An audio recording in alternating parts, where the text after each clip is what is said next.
Hi, everyone. Welcome back to a new episode of The New Unfiltered.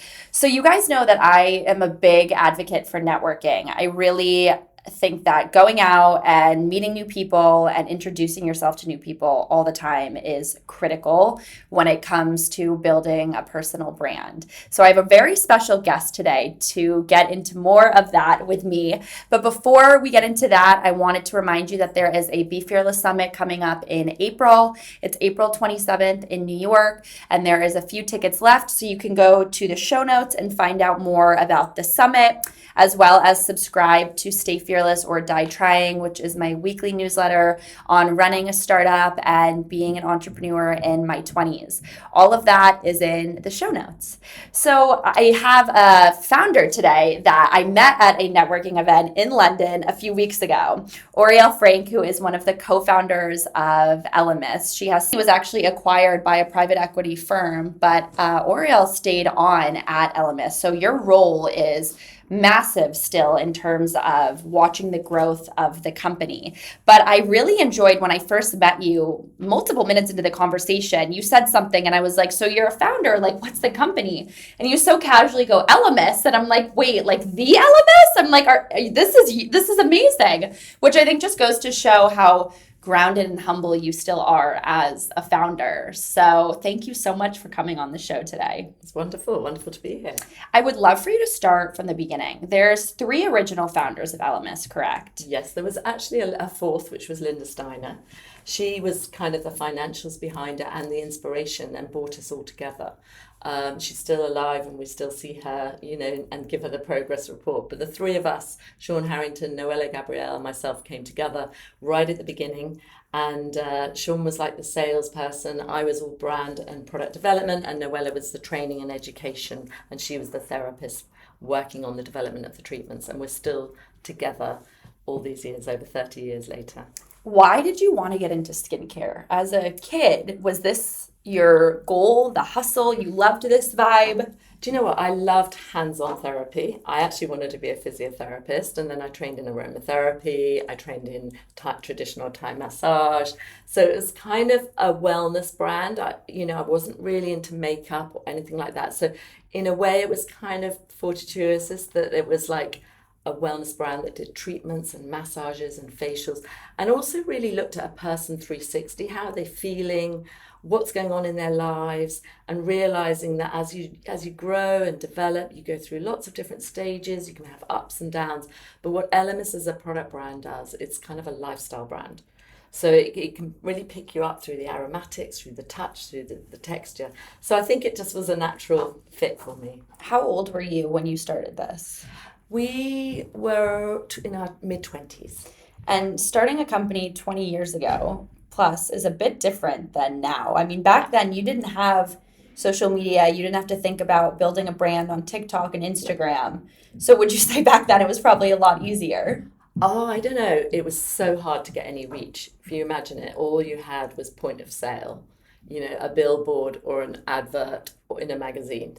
And, getting people to action and do anything. There was no web. So everything was bricks and mortar. It was like go into a spa and buy from the spa. Go into a retailer and buy from retail. That was it. That really was it. Were you going into other stores trying to figure out the competition at the time? Yeah. I mean, spa was our heritage. But when we went global, obviously spa wasn't really available for everyone. So then we had to go more retail. Then we had the evolution of internet, shopping TV. So what's interesting with Elemis, and has always been quite interesting, is we have 5 channels. We're in every sort of spa resort. We're in retail, but we do treatments in retail. We develop little mini treatments. We have our .com, our own .com, as well as third-party .coms.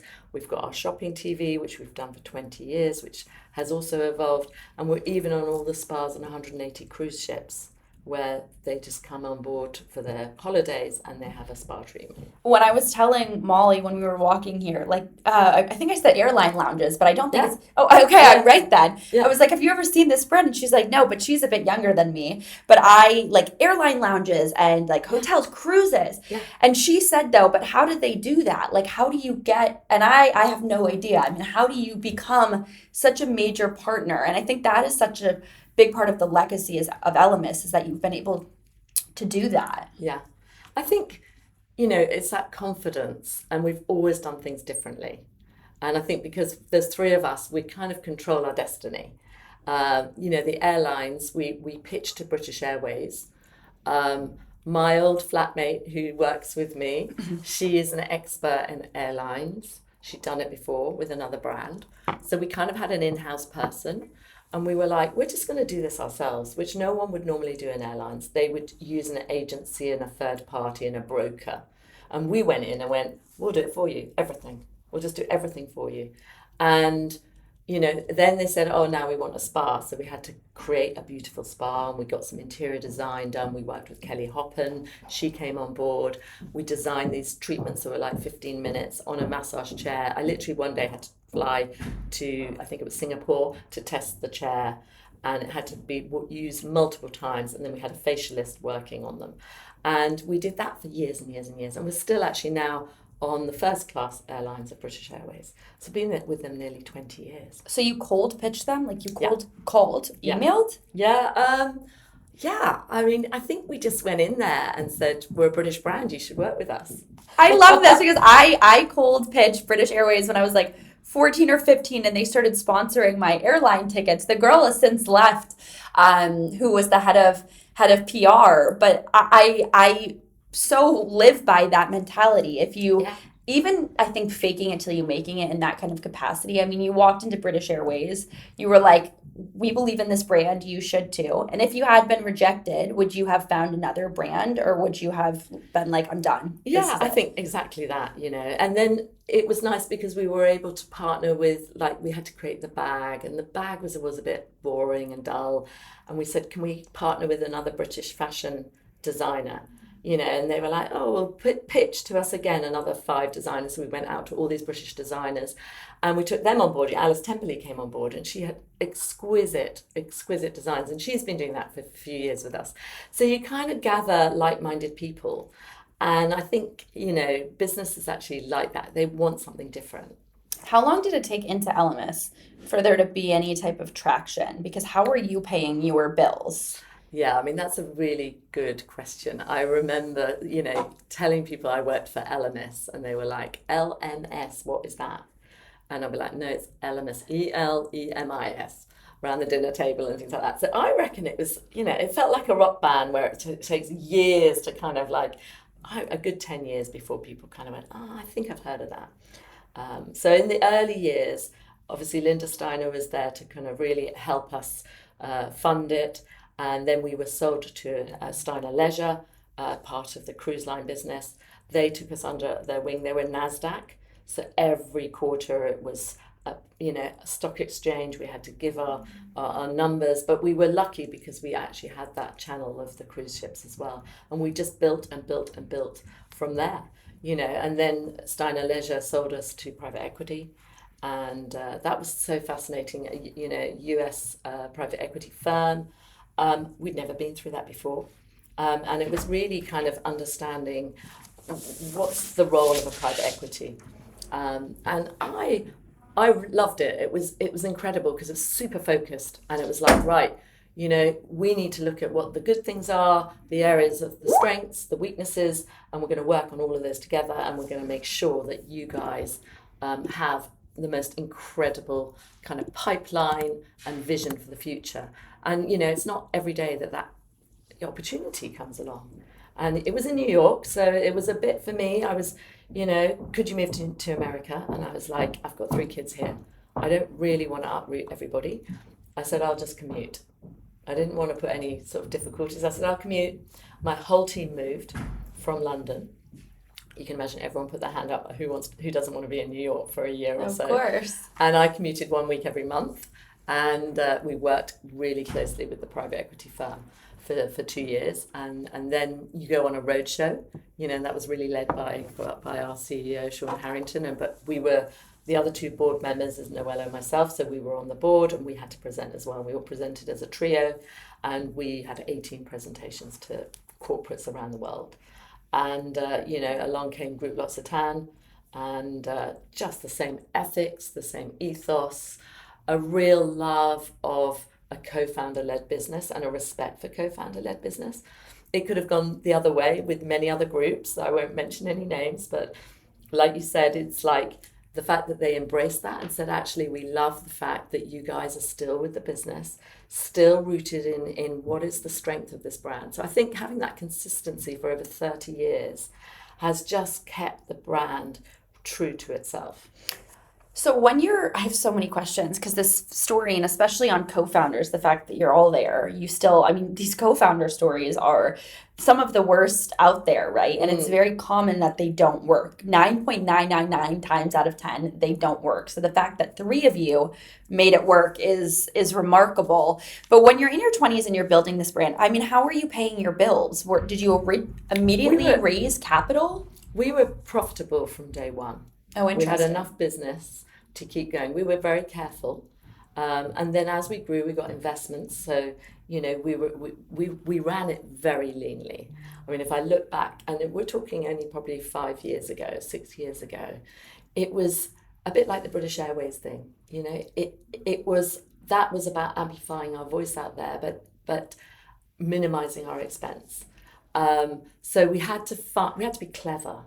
We had to be super smart and find ways of amplifying our brand without spending a load of money. And now I look at brands today where, in order to get your name out there on social media and TikTok and Google ads, the cost is ridiculous. Whereas we had to find partnerships and people who we didn't even have to pay each other, because it was like, if it amplified them, it would amplify us. And then we could amplify together. So I think, we've just been very, very, I suppose, smart, and built it from there. And it's at a new stage where, when you get to in the sort of 200 million, how do you then double it? It's a very different mechanic. And to that point about co-founders, we were co-founders for startup. We got it to that level. But it was only probably 2 years ago that we were still GMing.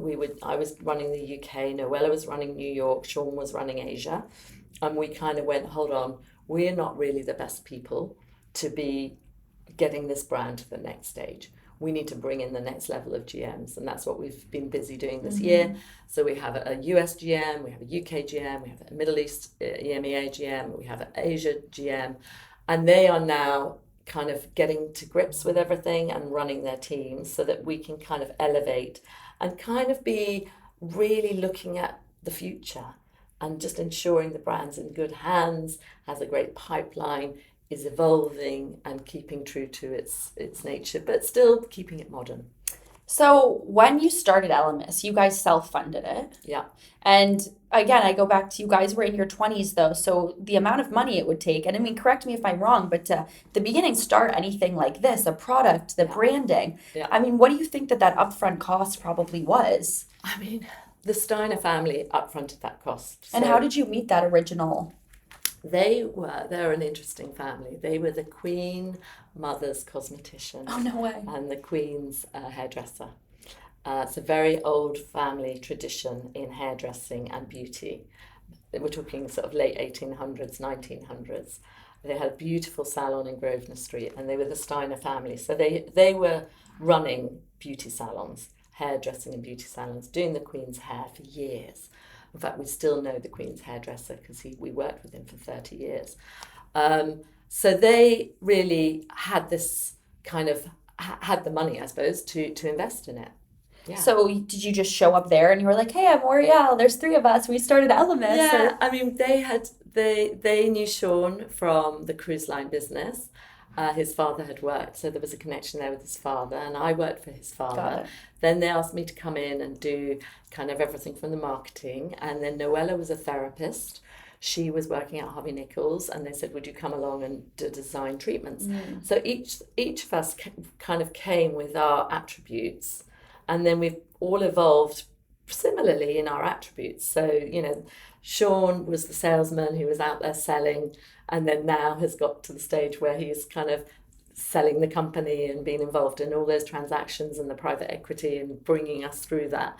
And I've always been the perfectionist and the brand and the naming of it and the formulation. Even this morning I was testing products and we're not quite sure about this formula. So we're on the 4th round and 55 samples later, and we were a perfectionist. We still test everything.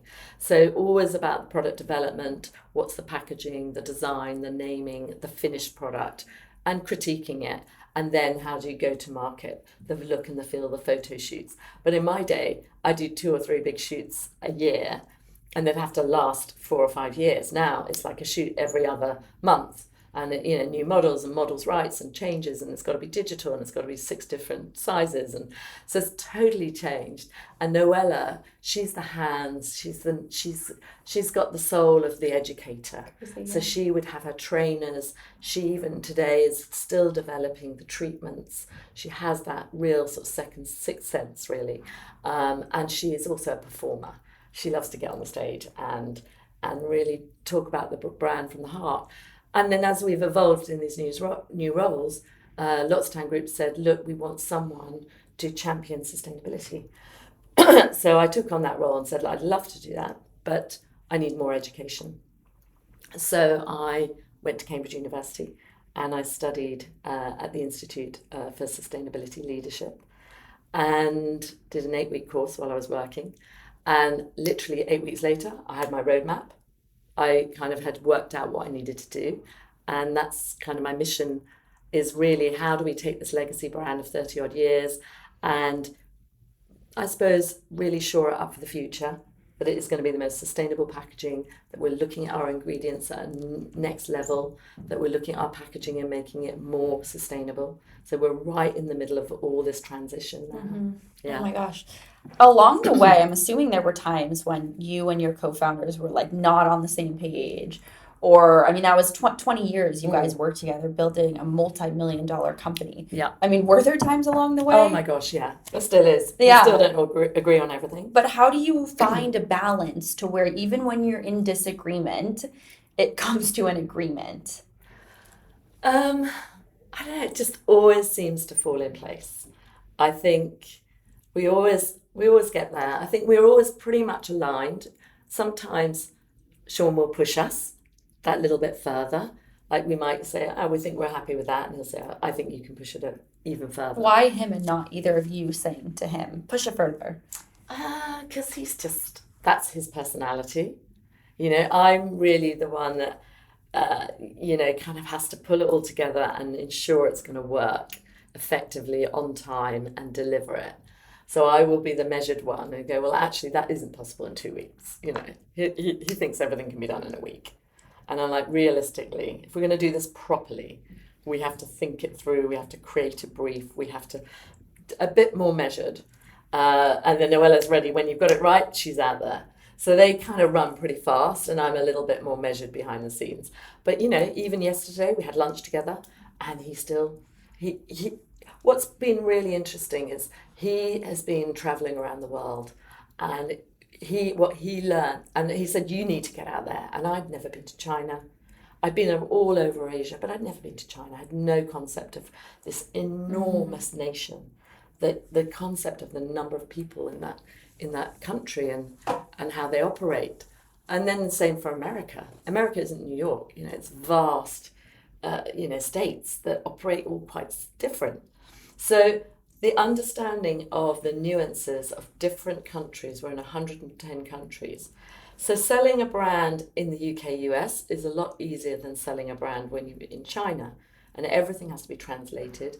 How do they translate it? What does it mean? What is their cultural things? Like we were over there in China and they were like saying, we don't exfoliate. That's not a thing in our culture. And we were like, what? So he's out there always traveling. Mm-hmm. He's based himself out of Australia now. So he isn't here. Noella and I share an office, so we're very united. We're talking all the time. We kind of know what each other's doing. And he's out traveling the world. He's on a plane now and going to America. Then he's over to San Francisco. He picks up, he's in and out of all those stores, those shops. He'll take pictures. We even have something called his sounding board, Sean's sounding board on Teams. There's about 20 of us on it.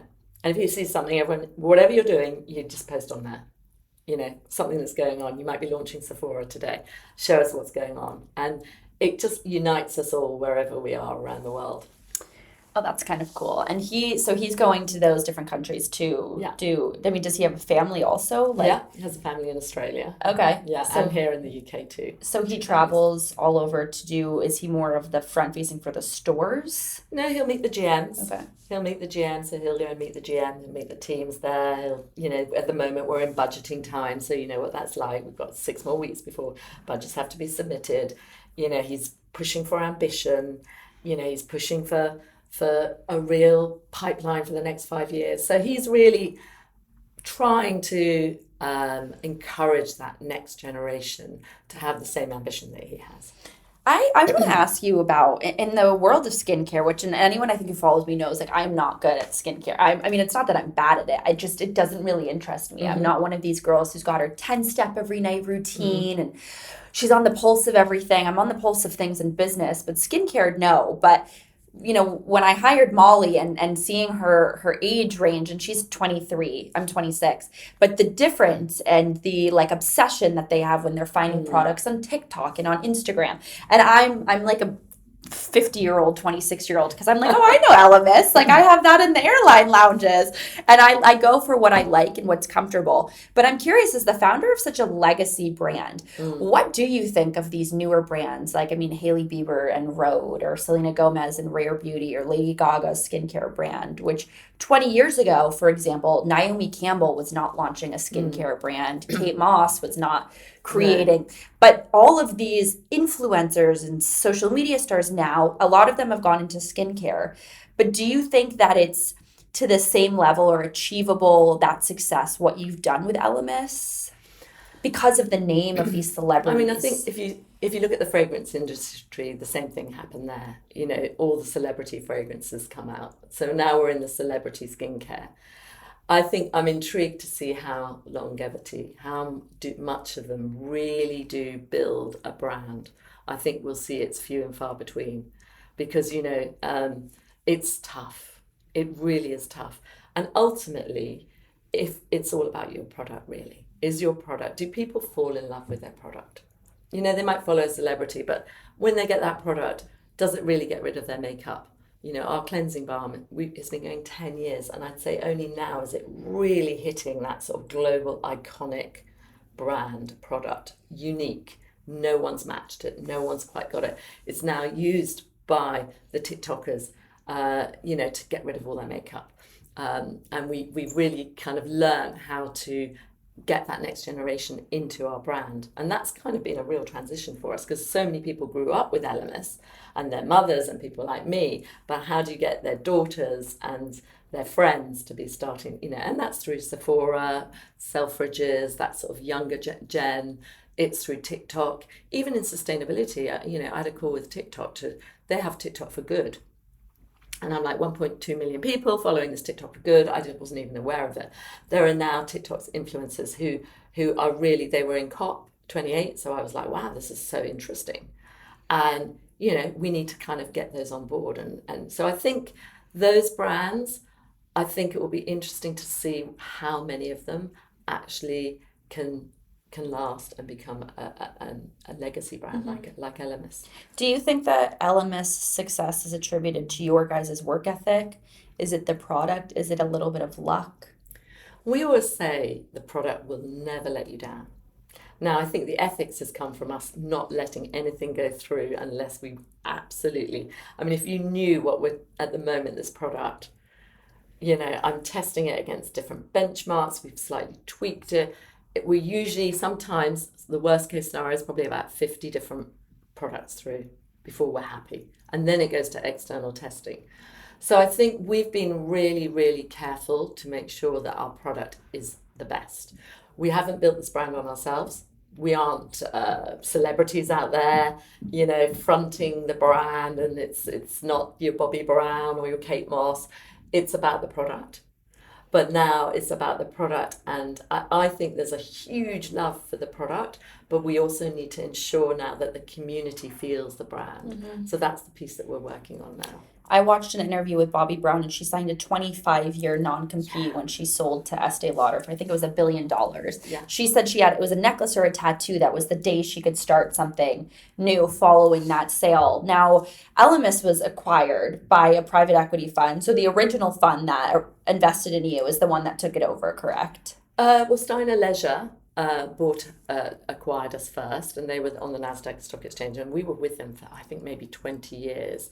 They were a group, so they acquired Bliss. You remember Bliss as a brand, W Master Hotels, Kilgore, of yeah. course.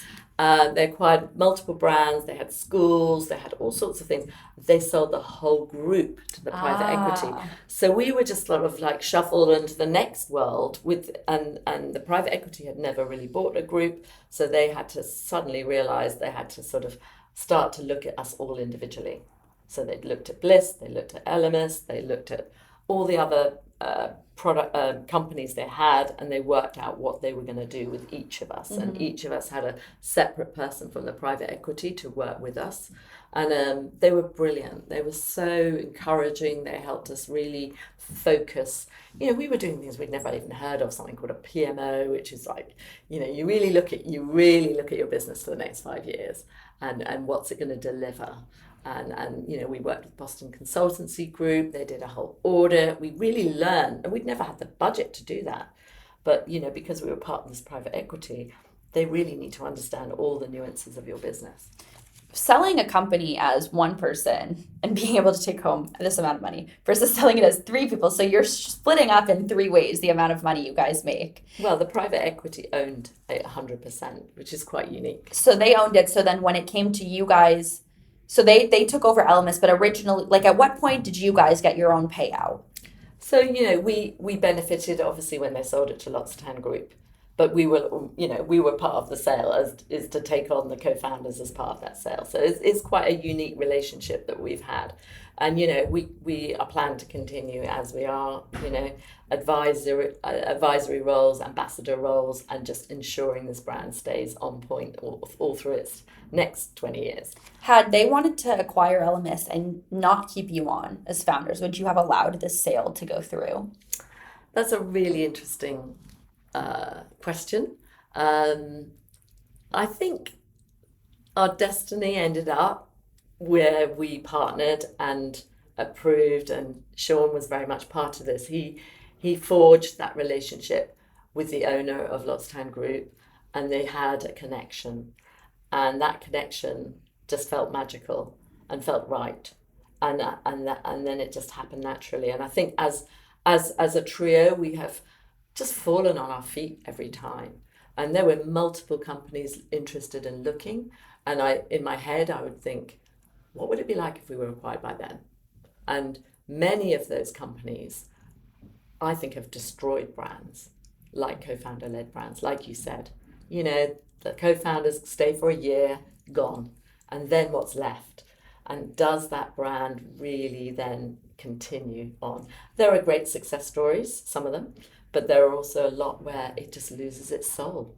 It loses its ethos, it loses its ethics. So I think, Reinhold Geiger, who's Groupe L'Occitane's founder, owner, he genuinely believes in co-founder contribution and puts a real value on them. And he was like, the last thing I want you guys to do is go.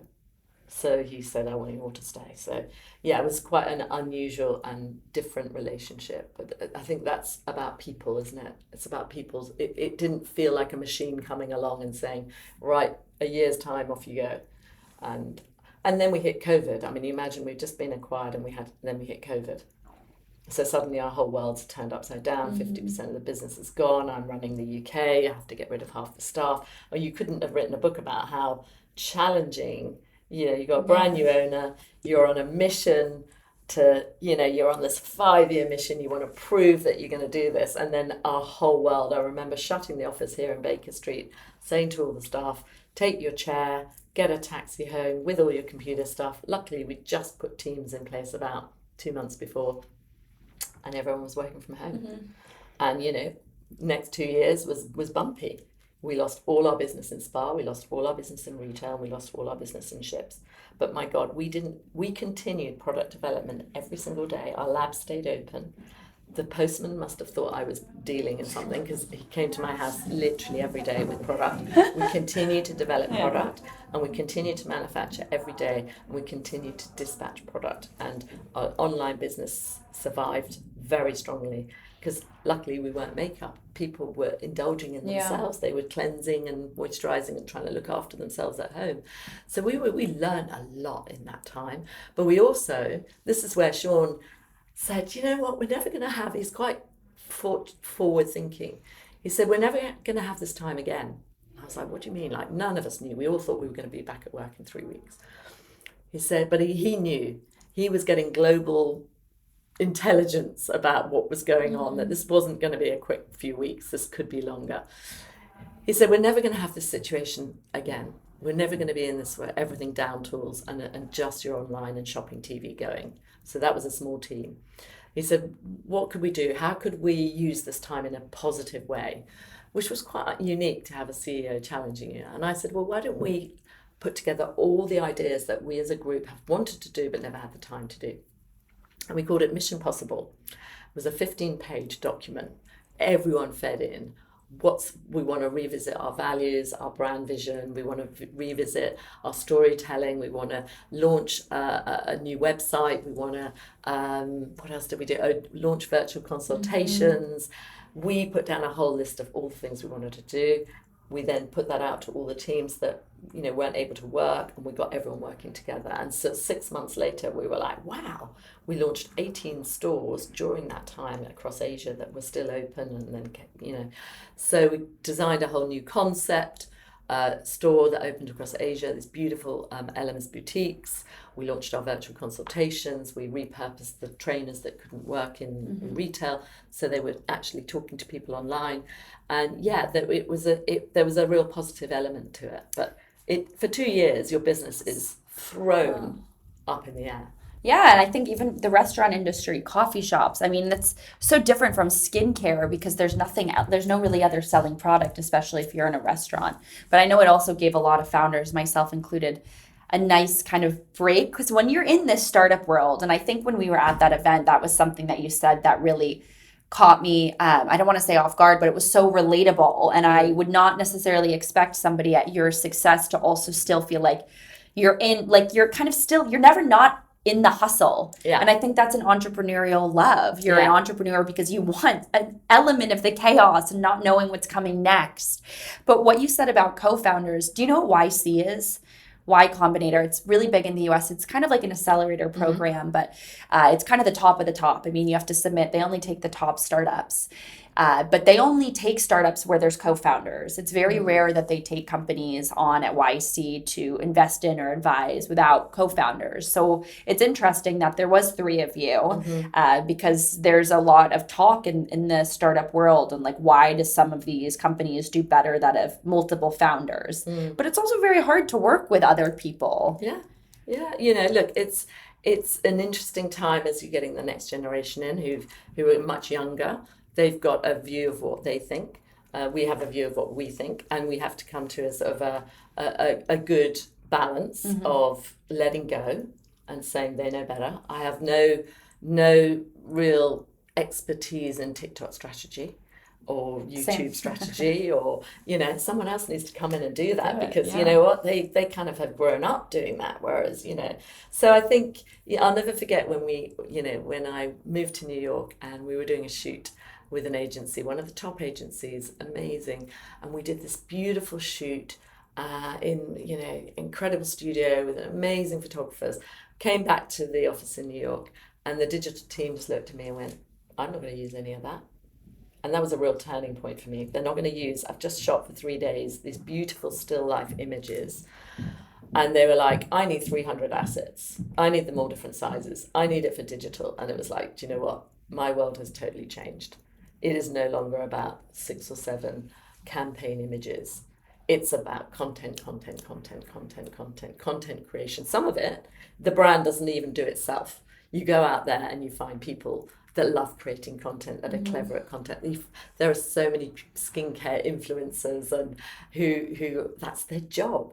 I mean, for me to think about an influencer now and that's their job, it's just like, wow, they spend hours creating their content, setting it up, making it look pretty, and then that content is your brand.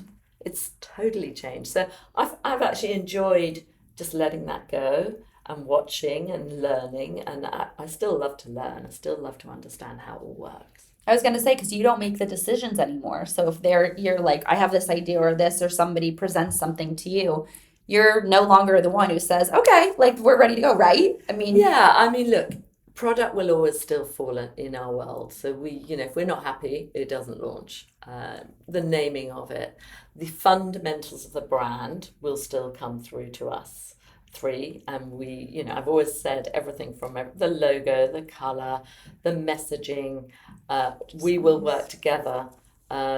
We're in the next generation. So this is 6 years old now. We're now working on the next gen. Okay. So in two years' time, this will be the next generation. We're working with the team. We have to make it look more modern. You have to really look at everything from the logo, the fonts, the messaging, the packaging. We're going to really change it up. And you need to. You do that every sort of, I'd say 10 years, but this will be a bit shorter. But, my ambition for this brand now is to be premium luxury sustainable. I don't think anyone's doing it. And I think we need to lead and show businesses that you can do it. Sustainable, what does that mean? I mean, you went to university to learn sustainable. Was it somebody at Elemis that said to you, we need somebody on sustain, just because that's the way that the world is going, because everyone hates Zara and we hate fast fashion? Well, it was L'Occitane Group who, Ronald Geiger and has an absolute passion for this. If you look at what L'Occitane are doing, they're streets ahead. They're quite humble about it. So they have a whole team. They said, right, we want someone at a board level to champion this. We want you to go through B Corp. We want you to champion sustainability. And like I said, I didn't really know much about it. And what I learned was, and I've taken a lot of learnings from them. They have 3 pillars. They do biodiversity, they do climate, and they do people. And I always think, keep things super simple. And I'm like, I'm not going to change this. They kind of know their lanes. So we're looking at biodiversity, and that might be from our ingredient sourcing and rethinking how we're sourcing, where we're sourcing from around the world. Is that goods quality sourcing? Is it other people paid well, the correct wage for that product or that ingredient? Right through to we're announcing a new partnership to restore the peatlands in Scotland. It's been sort of inspired by Sir David Attenborough. It's called. He launched a Wild Isles film. The RSPB are involved, and we will be restoring some really depleted land for the future.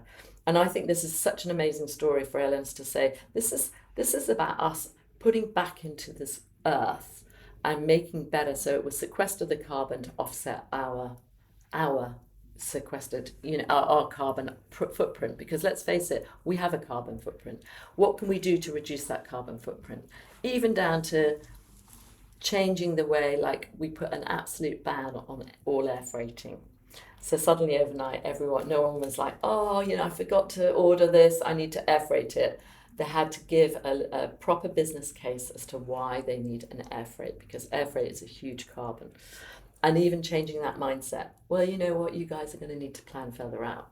And you've got to learn that actually you can't just like press a button and it gets sent over by a plane. That is not good business practice.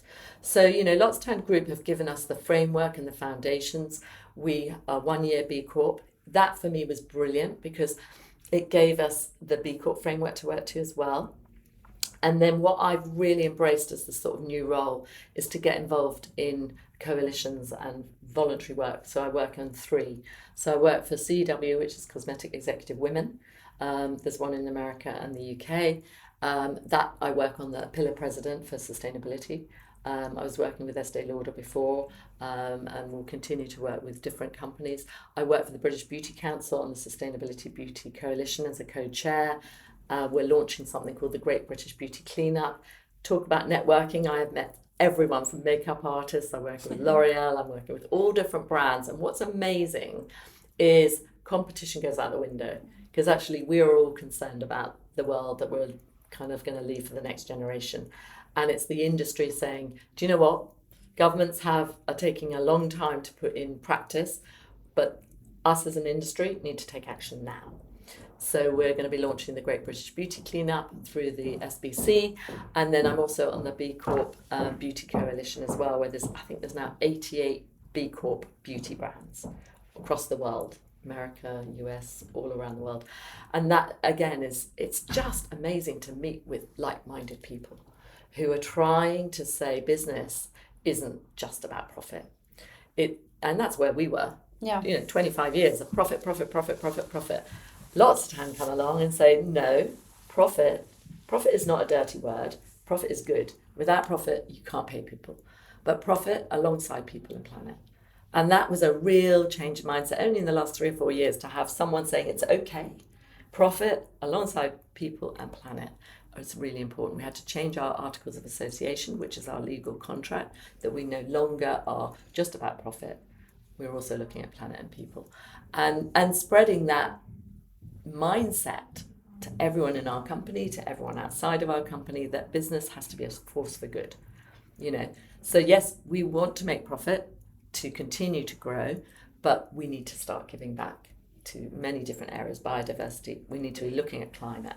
I mean, we are in a climate crisis, and I don't think anyone really realizes. I know how bad it is. What we can do to adapt and change, because we've almost moved too far. Every business needs to take ownership now. And it's hard because everyone's working in today's moment. They're present in today's moment. And it's very easy to say, well, do you know what?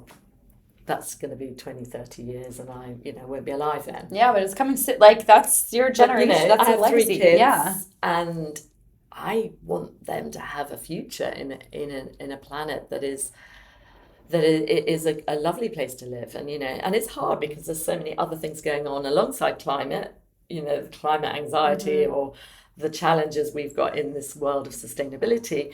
And then you've got like wars going on and things like that. So I feel for the next generation, because it's a tough environment at the moment for people to get their heads around. Yeah, but you're right. I mean, you have kids, like people have to think about their legacy, even if they're in their 20s. Yeah. I know it's a lot easier, and I have no problem. And I personally shop at Zara and Abercrombie, whatnot. But there is things like skincare. There's things like the brands that as you become or have a little bit more money, you can invest more, that are made in the US. Things like that, I think, really will continue and hopefully improve the state of the world. But you could have left Elemis and started another company, and you stayed on. So would you say that's because Elemis is your legacy? Yeah, I mean, look, people have said, oh, why don't you set up another brand? Why don't you go and do this? And I go, one, it is hard.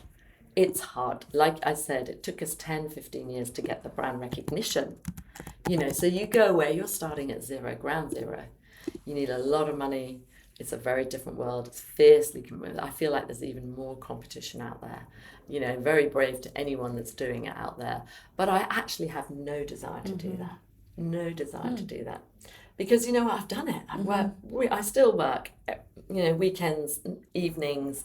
I still work as hard as I do 30 years ago, especially when I'm learning and still having to read and educate myself. And I've just done a whole thing on regenerative leadership, because I didn't really understand enough about regenerative concept and what is that, and the circular economy. So constantly educating, learning and moving with the times is so key.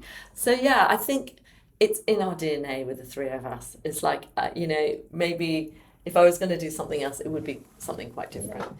Oriele, you have been such a pleasure to speak to. You are a true entrepreneur, and I appreciate you and your authentic voice when it comes to entrepreneurship, because we're living in a day and age where TikTok and you get that success so fast. But I mean, you worked for years to get the success, and you're still working. It just, I think people think because a company was acquired, because you make a lot of money, that's it. Like now you're off and you're just on a beach. I wish. But you're like, yeah. But that entrepreneurial love is in you, and I applaud and appreciate that. Where can everyone get in touch with you, find out more about Elemis? Well, I mean, Elemis, just follow us on Instagram. There's a UK site and there's a Elemis across the world, or whichever country you're in. I'm on LinkedIn, Oriele Frank. But really, Elemis is, I'd say, Instagram and Elemis on LinkedIn. If you want to know what the brand is doing, subscribe to Elemis on LinkedIn and you will get our up-to-date news. You'll get, like, we've just launched at Sephora, but you'll get everything from sustainability, the talks we're doing, what's new. So I'd say, yeah, LinkedIn and Instagram and TikTok is a big growing channel, and YouTube. But you're not posting on TikTok. We've started. You personally? Not me personally, but I'm beginning to kind of get my head around how we're going to approach sustainability. Yeah. I mean, I might even start interviewing the people that I met at COP. Yeah. Because I loved meeting them. Yeah. Because these were climate champions on TikTok, which had not really hit my radar. No. That there is a next generation and TikTok for good. Yeah, look, my kids educate me on. I'm lucky. I've got 3 boys. They educate me everything on social media. It's interesting even seeing the difference between a 23-year-old and a 16-year-old and a 19-year-old. Huge. 19-year-old's just come off TikTok. Yeah. He's just come off. He said, I'm not doing it anymore. Thank gosh. I'm wasting too much of my life, which I was like proud of. The 16-year-old, I open the door, the lights are off, but I can see the mobile in bed and it's scrolling. And I'm like, what is that doing to his head? So much negative stuff. It's all the kids, though.